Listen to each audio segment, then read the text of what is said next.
आज हम लोग दूसरे चैप्टर के फिजिक्स के दूसरे चैप्टर पढ़ेंगे विद्युत क्षेत्र। इसमें और भी चीजें गॉस पर में पढ़ेंगे और उसका अनुप्रयोग पढ़ेंगे, उसका एप्लीकेशन देखेंगे क्या क्या होता है। इसके पहले जो हम लोग इसके पिछले चैप्टर पढ़े थे आवेश के बारे में, आवेश कैसे उत्पन्न होता है उसके बारे में जानकारी प्राप्त किए थे। सबसे पहले हम लोग कुछ पिछले चैप्टर के समझ लेते हैं क्या क्या पढ़े थे। इसमें हम लोग समझे थे कि अगर एक पदार्थ है तो इस पदार्थ के ऊपर कोई भी आवेश उत्पन्न कैसे होता है। तो एक पदार्थ के अंदर हम लोग कहते हैं कि प्रोटॉन और न्यूट्रॉन होता है, सॉरी प्रोटॉन और इलेक्ट्रॉन होता है। प्रोटॉन पे प्लस आवेश होता है, इलेक्ट्रॉन पे माइनस आवेश होता है। सपोज करें कि इसमें हम लोग जानते हैं कि एक पदार्थ के अंदर जितना प्लस होता है उतना ही माइनस होता है। तो जितना प्लस होगा उतना ही माइनस होगा, इसलिए कोई भी पदार्थ क्या होता है, न्यूट्रल होता है। कोई भी पदार्थ क्या होता है, न्यूट्रल होता है। अब अगर इससे किसी भी पदार्थ से इलेक्ट्रॉन बाहर जा सकता है या इलेक्ट्रॉन अंदर आ सकता है। तो हम लोग ये समझे थे पिछले क्लास में, मतलब पिछले जो अध्याय हम लोग पढ़े थे उसमें ये समझे थे कि अगर कोई पदार्थ से इलेक्ट्रॉन क्या होता है, बाहर निकल जाता है, तो उस केस में उस पदार्थ पे कैसा आवेश आता है, तो प्लस आवेश आता है। फिर हम लोग जाने थे कि अगर कोई इलेक्ट्रॉन बाहर से क्या होता है, इस पदार्थ के अंदर आ जाता है, तो इस केस में इस पदार्थ पे कैसा आवेश आता है, तो ऋण आवेश आता है, मतलब ऋणात्मक हो जाता है। तो ये आवेश उत्पन्न होता है। इसके बारे में समझे थे जब दो, अब आवेश समझ गए थे कि आवेश कैसे उत्पन्न होता है। इसके बाद ये सीखे थे कि अगर दो आवेश है एक Q1 और एक Q2, अगर दो आवेश है एक Q1 और एक Q2 और दोनों के बीच की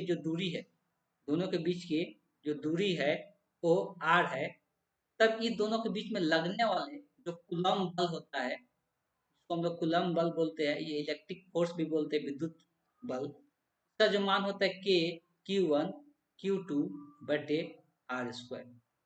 ठीक, K की जगह हम लोग ये भी लिख सकते थे 1/4 pi epsilon not into Q1 Q2 बटे आर स्क्वायर।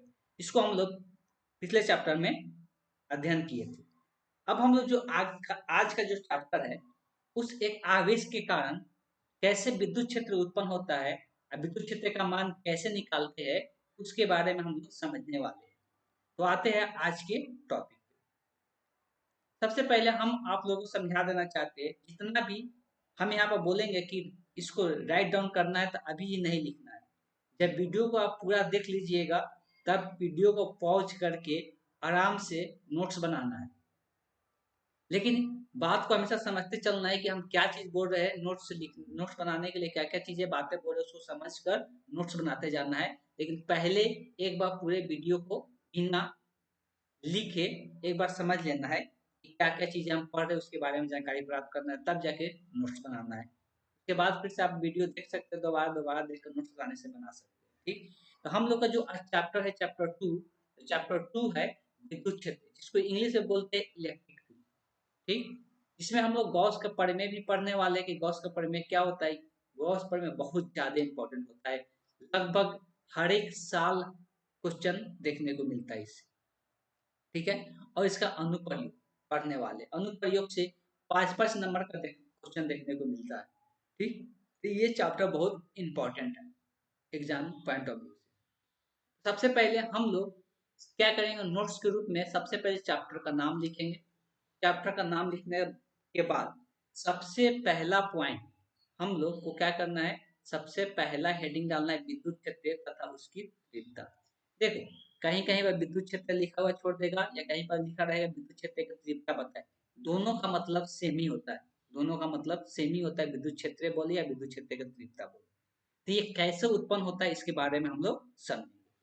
सबसे पहले आप लोगों का काम क्या है कि इसका डिफिनीशन के रूप में, इसके डिफिनीशन के रूप में यहाँ से लेके यहाँ तक लिख लेना। इसके डिफिनीशन के रूप में यहाँ से लेके यहाँ तक लिख लेना। ठीक, इसमें इसके डिफिनीशन दिया हुआ है कि लगने वाला जो बल होता है, एकांक आवेश पर जो लगने वाला बल होता है उसी को हम लोग क्या कहते हैं, विद्युत क्षेत्र कहते हैं। डिफिनीशन में इतना ही दिया हुआ है। अब इसको हम लोग डिटेल में समझेंगे। एक और टर्म समझ लेते हैं, यहाँ पर एक टर्म मिलेगा परीक्षण आवेश। परीक्षण आवेश का मतलब होता है जब परीक्षण आवेश का मतलब होता है जब हम किसी आवेश के कारण उत्पन्न विद्युत क्षेत्र के मान को समझने के लिए एक आवेश को यूज करते हैं, उस आवेश को हम लोग कहते हैं परीक्षण आवेश। उस आवेश को कहते हैं हम लोग परीक्षण आवेश। ठीक है, इस बात को ध्यान में रखना है। इसके पर डिटेल चर्चा भी कर देते हैं। पहले हम लोग कुछ और बातें पहले विद्युत क्षेत्र का समझ लेते हैं। देखिए, विद्युत क्षेत्र का दो फार्मूला है। विद्युत क्षेत्र का दो फार्मूला आएगा, उस बात को ध्यान देना है कि विद्युत क्षेत्र का दो फार्मूला किस प्रकार से कितना आता है उसको समझना है। ठीक है, अब इसको हम लोग डिटेल में समझेंगे। पहले लिखा हुआ, यदि दिया गया सूक्ष्म आवेश Q परिमाण में इतना छोटा हो कि वह उस स्थान पर विद्युत क्षेत्र की अवस्था में कोई परिवर्तन न ला सके, उसी को हम लोग क्या कहते हैं, परीक्षण आवेश कहते हैं। अब इस बात को समझते हैं। यहाँ से दो फार्मूला निकल के आएगा। सबसे पहले तो आप लोग यहाँ से ये डिफिनीशन लिख लेना है। ठीक है, ये विद्युत क्षेत्र का डिफिनीशन है, विद्युत क्षेत्र का डिफिनीशन। ठीक, अब इसको डिटेल में हम लोग यहाँ पे समझते हैं। देखिए, सबसे पहले एक समझते हैं कि अगर हम बोल रहे हैं कि हम किसी बिंदु पर विद्युत क्षेत्र का मान को जानना है कि उस बिंदु पर विद्युत क्षेत्र का मान कितना है। पहले विद्युत क्षेत्र उत्पन्न कैसे होता है उसके बारे में समझ लेते हैं। चलिए, यहाँ पर सबसे पहले लिख देते हैं कि आवेश यहाँ पर Q है। ठीक, ये जो आवेश होता है इसके चारों तरफ एक विद्युत क्षेत्र उत्पन्न होता है। इसके चारों ओर एक विद्युत क्षेत्र उत्पन्न होता है। अब हम मान लीजिए, सपोज कर लीजिए कि अगर इसके r दूरी पर, कहीं पर इसके r दूरी पर एक बिंदु ले लिए और हम चाहते हैं कि यहाँ पर हम विद्युत क्षेत्र का मान बताए कितना होगा। हम यहाँ पर चाहते हैं कि विद्युत क्षेत्र का मान बताए कितना होगा। तो उसके लिए अब देखो, विद्युत क्षेत्र का कभी मान बताते हैं, विद्युत क्षेत्र एक सदिश राशि होता है, दिशा भी बताना जरूरी होता है। अभी हम यहाँ पर मान के चलते हैं कि ये जो आवेश है, कैसा आवेश है, धन आवेश है। ये जो आवेश है, कैसा आवेश है, धन आवेश है। ठीक है, तो यहाँ पे जो आवेश दिया हुआ है, धन आवेश दिया हुआ है। सबसे पहले हम इसको क्या करते हैं, जब भी धन आवेश रहेगा तो विद्युत क्षेत्र का दिशा हमेशा धन आवेश के विपरीत दिशा में होगा। मतलब धन आवेश से इससे दूर जाते हुए इसका दिशा दिखाई देगा विद्युत क्षेत्र का।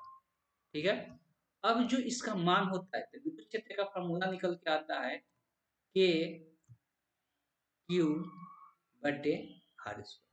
सबसे पहला ये फॉर्मूला याद होना चाहिए कि जब भी एक आवेश से r दूरी पर विद्युत क्षेत्र का जो मान होता है कितना होता है, के क्यू बटे आर स्क्वायर। अगर इसको सदिश के रूप में लिखना चाहते हैं, सदिश के रूप में भी दिखा सकते हैं। सदिश के रूप में लिखना इसके पहले बता दिए थे कि के क्यू बटे आर स्क्वायर, और इसके डायरेक्शन को दिखाना है तो आर के दिशा में यहाँ पर क्या लिख देते हैं, आर कैप लिख देते हैं। ये सदिश रूप में हो गया विद्युत क्षेत्र का मान। कब, जब एक आवेश Q है और इससे कितना दूरी पे है, r दूरी पे विद्युत क्षेत्र का मान पूछेगा तब। ठीक है, ये पॉइंट क्लियर है। अब इसके नेक्स्ट पार्ट को समझते हैं। ये एक इंपॉर्टेंट फार्मूला हुआ गया विद्युत क्षेत्र का। ये फार्मूला का मतलब क्या है कि अगर अगर आवेश एक Q है तो उससे r दूरी पर विद्युत क्षेत्र का मान कितना होगा, के क्यू बटे आर स्क्वायर। क्लियर है, आगे चलते हैं। अगर सपोज करें अगर यहाँ पे एक कैपिटल Q एक आवेश है। ठीक है, यहाँ पे कैपिटल Q एक आवेश है और हम एक परीक्षण आवेश ले रहे हैं जहां पर हम विद्युत क्षेत्र का मान जानना चाहते हैं। तो एक परीक्षण आवेश स्मॉल Q ले रहे हैं, जो कि बहुत स्मॉल, मतलब बहुत, इसका मान क्या है, बहुत कम है। परीक्षण आवेश जब भी लेते थे बहुत स्मॉल मान लेते हैं। ये परीक्षण आवेश इसलिए लिए है कि हम यहाँ जान सके कि यहाँ पर विद्युत क्षेत्र का मान कितना है। अब हम लोग को ये पता है कि पहले से एक आवेश है, एक दूसरे आवेश को लाते हैं तो अगर उसके बीच की दूरी, अगर उसके बीच की दूरी कितना है, r है, तो इस बिंदु पर जो बल का मान होता है, इस बिंदु पर जो बल का मान होता है वो कितना होता है, तो हम लोग पहले जानते हैं इस बिंदु पर जो बल का मान होता है कितना होता है, नीचे लिख देते हैं। इस बिंदु पर जो बल का मान होता है क्या लिखते हैं, के क्यू स्मॉल क्यू बटे आर स्क्वायर। तो अगर इस कूलॉम बल का मान पहले से हम लोग जानते हैं, तो आवेश के बीच की दूरी कितना रहे, आर रहे, तो इस बिंदु पर जो बल का मान होता है के क्यू बटे आर स्क्वायर होता है। ठीक है, क्लियर है। अब आते हैं, जब बल का मान यहाँ पर इस बिंदु पर बल का मान कितना है, एफ है, तो एफ के रूप में विद्युत क्षेत्र का जो मान होता है क्या होता है, एफ बटे स्मॉल क्यू होता है, और एफ बटे स्मॉल क्यू होता है। ये दूसरा फार्मूला निकल गया है विद्युत क्षेत्र का, और ये फार्मूला बहुत ज्यादा इंपॉर्टेंट है, बहुत बार देखने को मिलता है एग्जाम में ऑब्जेक्टिव क्वेश्चन के रूप में। तो यहाँ पे स्टार लगा के रखेंगे, ठीक है, तो यहाँ पे स्टार लगा के रखेंगे कि ई बराबर क्या होता है एफ बटे क्यू। एफ क्या होता है तो कूलम्ब बल होता है, एफ क्या होता है कूलम्ब बल। तो ये सब आपको जब जब डिफिनीशन बोलते हैं वहां से लिख लेने के बाद सब ये सब लाइन से ये लिखते जाना है, ठीक है। इसको लिखने के बाद थोड़ा सा समझ लेते हैं विद्युत क्षेत्र का डायरेक्शन के बारे में। तो डायरेक्शन के बारे में नोट करके दिखा लेंगे, डायग्राम से ही समझ लेंगे हम लोग। अगर कोई प्लस क्यू है मतलब आवेश कैसा है, धन आवेशित है, उससे आर दूरी पर विद्युत क्षेत्र यहाँ पे बता रहे हैं। तो यहाँ पे जो विद्युत क्षेत्र का दिशा होगा, यहाँ पे जो विद्युत क्षेत्र का दिशा होगा हमेशा प्लस साइन के उल्टा दिशा में होगा। लेकिन अगर ऋण आवेशित है, आवेश कैसा है ऋणात्मक है, तो इस केस में अगर यहाँ पर विद्युत क्षेत्र का दिशा का बात करेंगे तो हमेशा किस तरफ होगा, आवेश की ओर इसका दिशा होगा। इसका जो दिशा होगा किधर होगा, आवेश की ओर, ठीक है। तो ये नोट करके दिखा लेना जिससे दिशा समझ में याद रहे, इसका यूज आएगा आगे में, इसलिए अभी यहाँ पे बता दें। ठीक, इतना पूरी तरह से लिख लेना है। सबसे पहला ये कॉन्सेप्ट समझ लेना है कि विद्युत क्षेत्र क्या होता है। तो जब कोई एक आवेश रहेगा, इतना लिखने वाला पार्ट है, यहाँ पर रफली एक चीज बता दे रहे हैं फिर से। अगर कोई आवेश है तो इससे आर दूरी पर कोई पूछ रहा है कि विद्युत क्षेत्र का मान कितना होगा, तो कितना हो जाता है के क्यू बटे आर स्क्वायर, इसको याद रखना है, ठीक, के क्यू बटे आर स्क्वायर। क्लियर है। अब चलते हैं कुछ हम लोग हाईलाइट मतलब कुछ मेन पॉइंट को डॉट करके लिखेंगे, वो क्या क्या पॉइंट होगा उसके बारे में समझते हैं। आप लोग को अभी लिखना नहीं है, जब हम वीडियो कंप्लीट आप लोग देख लीजिएगा तब जाके वीडियो को पॉज करके लिख सकते हैं, ठीक है। आगे चलते हैं,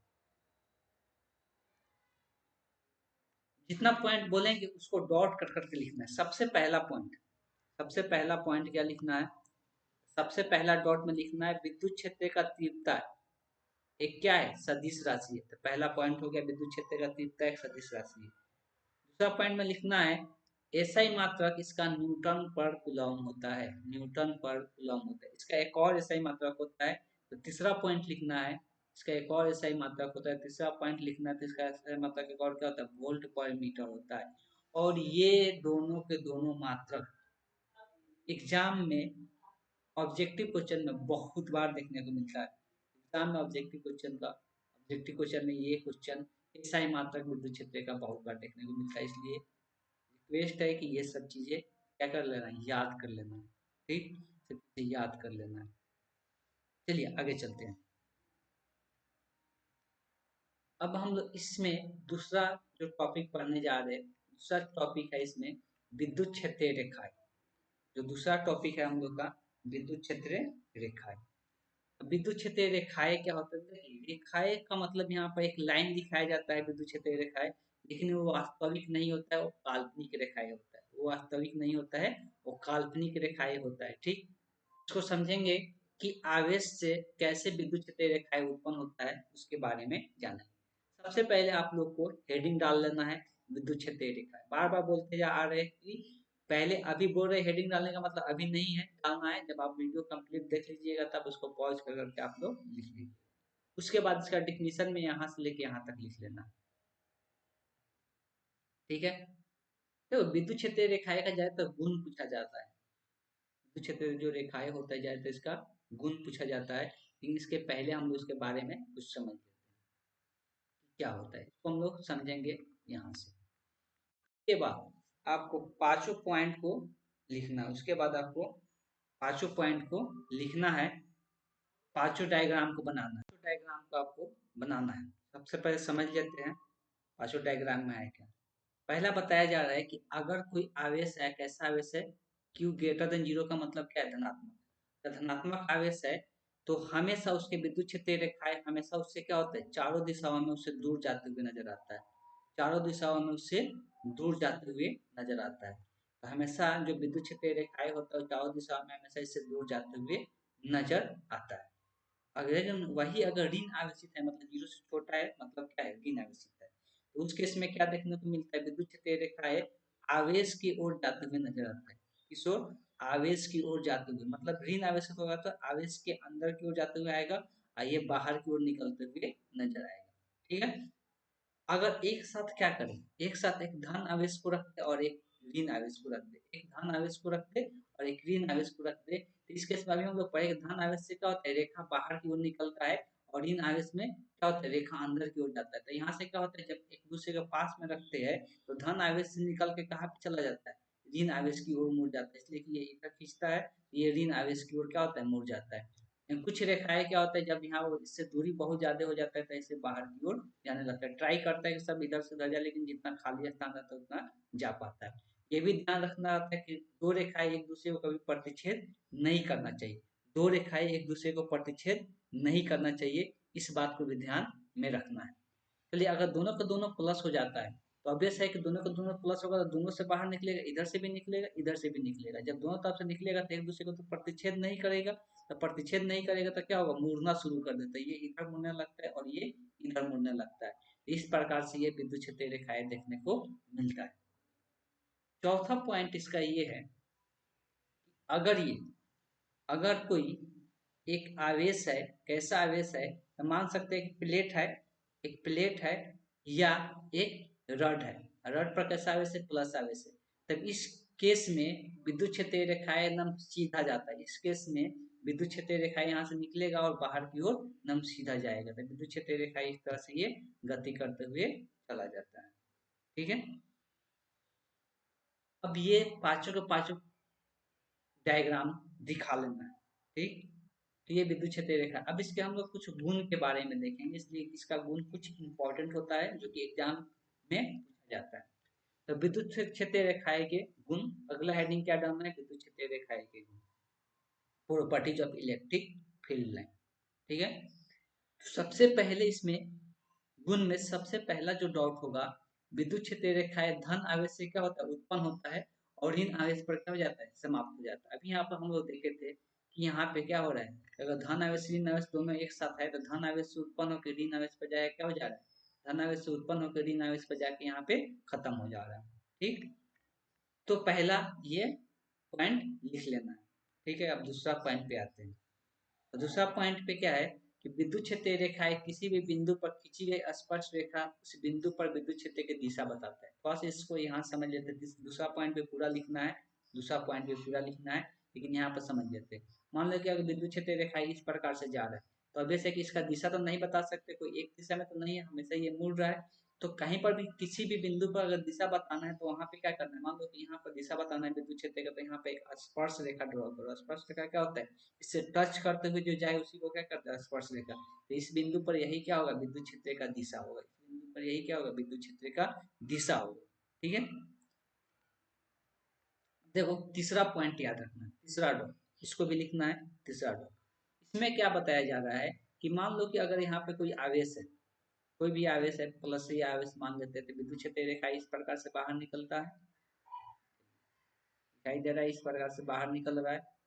इस बात को ध्यान देना है कि जब अगर विद्युत क्षेत्र का जहाँ पे आवेश है तो वहां पे अगर देखेंगे तो बहुत रेखा क्या है, बहुत पास पास है, रेखा क्या है, बहुत पास पास है, तो उसको हम लोग क्या कहते हैं, वहां पर विद्युत क्षेत्र कैसा होता है, प्रबल होता है, विद्युत क्षेत्र कैसा होता है, प्रबल होता है।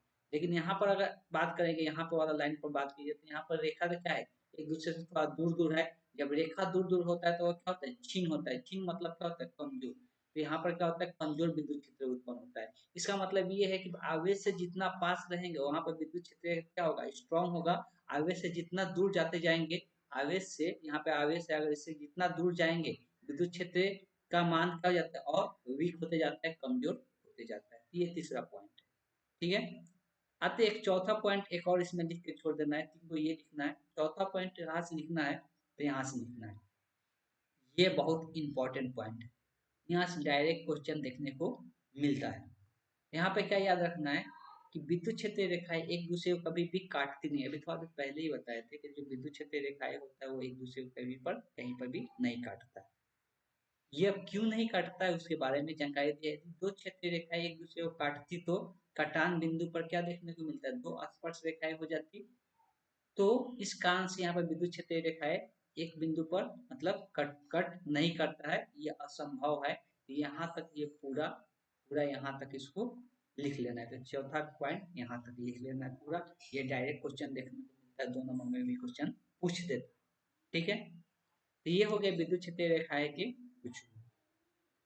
अब हम लोग आज 2 टॉपिक अभी तक हम लोग पढ़ चुके हैं। अब तीसरा टॉपिक यहाँ से हम लोग स्टार्ट करने जा रहे हैं, जो कि बहुत ज्यादा इंपॉर्टेंट है।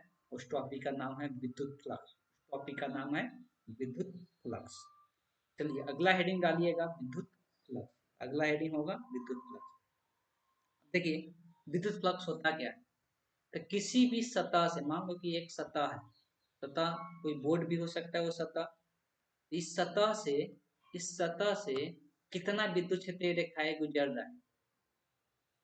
जो विद्युत विद्युत क्षेत्र इससे जितना होकर पार करेगा, विद्युत क्षेत्र जितना इससे होकर पार करेगा, और इस सतह का क्षेत्रफल के गुणनफल को ही हम लोग क्या कहते हैं, विद्युत फ्लक्स कहते हैं। फिर सुनिएगा, जो विद्युत क्षेत्र यहाँ पे विद्युत क्षेत्र ये सतह दिखाए, मान लो सतह का क्षेत्रफल ए है, और जो ये विद्युत क्षेत्र है, यहाँ से विद्युत क्षेत्र होकर पार कर रहा है, तो इस विद्युत क्षेत्र का मान ई है। दोनों का अदिश गुणनफल, विद्युत क्षेत्र और क्षेत्रफल के अदिश गुणनफल को ही हम लोग क्या कहते हैं, विद्युत फ्लक्स कहते हैं। ठीक, अब इसको यहाँ पर हम समझेंगे। चलिए इसी डायग्राम को इसमें बना लेना है, विद्युत फ्लक्स हेडिंग डाल के इस डायग्राम को इसमें बना लेना है। इस डायग्राम में क्या बताया जा रहा है कि एक सतह है, पूरा ये सतह दिख रहा है, और इस सतह का क्षेत्रफल कितना है, तो ए है। अब यहाँ पर इससे क्या किया जा रहा है, इसमें क्या किया जा रहा है कि छोटा सा हिस्सा इसमें से कट किया जा रहा है। क्या किया जा रहा है, एक छोटा सा हिस्सा कट किया जा रहा है, छोटा सा हिस्सा इसमें से कट कर ली, जिसका क्षेत्रफल क्या ले ली, डी। बताया थी जब भी एक बड़ा हिस्सा रहेगा और उसे छोटा सा हिस्सा कट करेंगे तो उसका आगे क्या लगा दो, डी लगा दो। मतलब वो एक स्मॉल पार्ट कहलाएगा, जिसको इंग्लिश हिंदी में हम लोग कहते हैं अल्पांश, जिसको कहते हैं अल्पांश, स्मॉल हिस्सा। अगर इस क्षेत्र इस एरिया से गुजरने वाला विद्युत क्षेत्र का मान, इस एरिया से गुजरने वाला विद्युत क्षेत्र का मान कितना है, ई है। अब देखो एक और चीज याद रखना, जब भी क्षेत्रफल का दिशा दिखाना रहता है तो हमेशा उसके क्या होता है, लंबवत होता है। यहाँ पर देख सकते हैं ये क्षेत्रफल है, और इसके लंबवत दिशा क्षेत्रफल का दिशा कहलाता है। वर्ड नॉर्मल मतलब उसके लंबवत जो दिशा होता है वही क्षेत्रफल का दिशा होता है। और यहाँ से ये विद्युत क्षेत्र का दिशा दिखाया जा रहा है। विद्युत क्षेत्र और क्षेत्रफल के दिशा का बीच का जो कोण है वो कितना लिया गया, थीटा। दोनों के बीच का कोण जो है वो थीटा। ठीक है, तो इस डायग्राम को बनाने के बाद आपको यहाँ से लेके यहाँ तक लिख लेना है, यहाँ से लेके यहाँ तक इसका डिफिनीशन हो गया। विद्युत क्षेत्र अल्पांश डीए पर विद्युत क्षेत्र कितना ई है, तो विद्युत फ्लक्स अल्पांश। अब तो विद्युत फ्लक्स को ज्यादातर फाई से दिखाते हैं, यहाँ पर साई लिखा हुआ है लेकिन ज्यादातर फाई से दिखाते हैं, इसलिए आपको यहाँ पर क्या बना लेना है, डी फाई बना लेना है। डी फाई से दर्शाया जा रहा है। तो स्मॉल एरिया से गुजर रहा है तो उससे उत्पन्न विद्युत क्षेत्र का मान भी क्या होगा, स्मॉल होगा, इसीलिए इसको हम किससे दिखा रहे हैं, डी फाई से दिखा रहे हैं। और जो डी फाई का मान होता है तो यहाँ पर फाई बना लेना है, डी फाई का मान ई डॉट डी है, मतलब डॉट प्रोडक्ट होता है। अब पहले से बता दिया गया है कि ई डॉट बी का मान कितना होता है, ए बी कॉस थीटा होता है। उसी प्रकार ई डॉट डी ए का जो मान होगा क्या होगा, E D A cos theta होगा। लेकिन यहाँ पर फॉर्मूला में कॉस थीटा को पहले लिख लिया गया है, डी ए को बाद में लिखा गया है। ठीक, यहाँ से ये फॉर्मूला निकल के आया है। और जहाँ पे कौन जो है, कौन किसके बीच का है, इस लाइन को भी लिख लेना है फॉर्मूला लिखने के बाद। आप लोगों को टोटल यहाँ से लेके यहाँ तक पूरा लिखना है।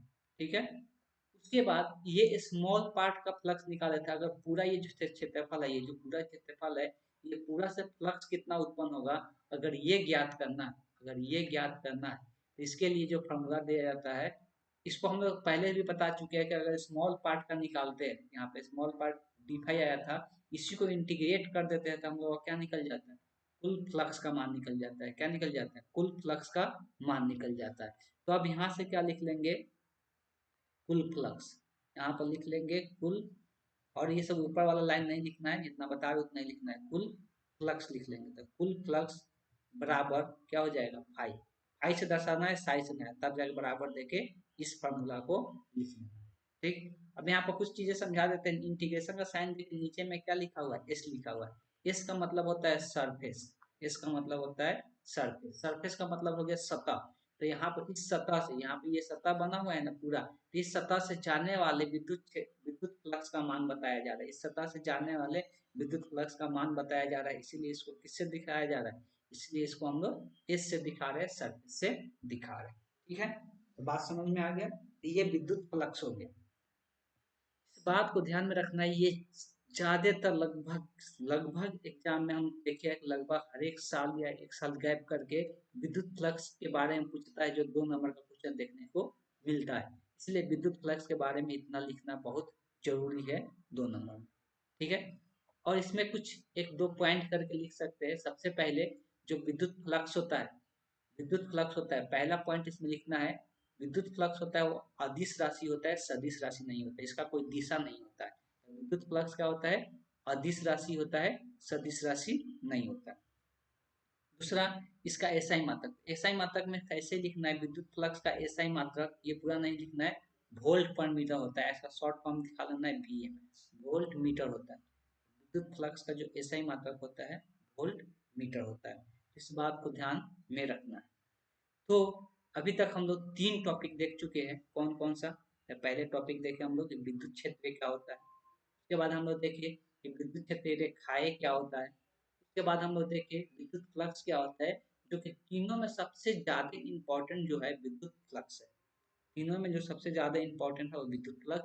और जितना भी मात्रक आ रहा है, एसआई मात्रक आ रहा है, वो सब के सब याद होना चाहिए, सब के सब याद होना चाहिए, तभी जाके हम लोग ऑब्जेक्टिव क्वेश्चन अच्छे से कर सकते हैं। ठीक, आगे का जो टॉपिक है, आगे का जो टॉपिक है वो है ठोस एवं इसका व्यंजन। देखिए ये हम लोग का कोई सिलेबस में नहीं है, ठोस तथा इसके व्यंजन, लेकिन इसका जो एक्सप्रेशन आएगा, इसका जो व्यंजक आएगा, उसका हम लोग यूज करते हैं, उसका यूज करते हैं गॉस प्रमेय, गॉस प्रमेय को सिद्ध करने में, जो कि 5 नंबर का क्वेश्चन कभी कभी देखने को मिलता है एग्जाम में। इसलिए इसके व्यंजक को हम लोग समझेंगे, और ये बहुत लंबा सा टॉपिक है, इसका व्यंजक कैसे प्राप्त किया जाता है, इसलिए इसको इस क्लास में नहीं समझेंगे, अगले क्लास में हम लोग देखेंगे। अगले क्लास हर एक क्लास लगभग होगा 45 से 50 मिनट का, 45 से 50 मिनट का, इसलिए इसके बाद आप लोग को लिखने में भी समय लग जाएगा, 20 से 25 मिनट या 25 से 30 मिनट आप लोग को लिखने में समय लगेगा जो अभी बताएं। तो लगभग क्लास जो हो जाएगा वो 1 घंटा 15 मिनट का हो जाएगा। आप लोग वीडियो को, ये वीडियो के जैसे ही कंप्लीट हो रहा है फिर से दोबारा ओपन करना है, और ओपन करके उसी लिंक पर, जो अभी लिंक हम शेयर करेंगे सभी को, तो उसी लिंक पर फिर से ओपन करना है। ओपन करके आप फिर से दोबारा ओपन करके आप वीडियो को पॉज करके नोट्स बना सकते हैं, और डिटेल नोट्स सभी के पास होना चाहिए, तभी जाके आगे जाकर रिवीजन करने में मदद करेगा। ठीक है, तो हम लोग फिर अगले क्लास में पढ़ेंगे, आज के लिए नहीं रहने देते हैं। ठीक, तो आज का टॉपिक जितना भी चीजें बताए वो सब चीजें क्या करना है, नोट डाउन करना है, जहां जहां से जो चीज बोले हैं लाइन बाय लाइन लिखते जाना है अपने कॉपी में। ठीक है, हम लोग फिर अगले क्लास में अगला टॉपिक पे स्टडी करते हैं।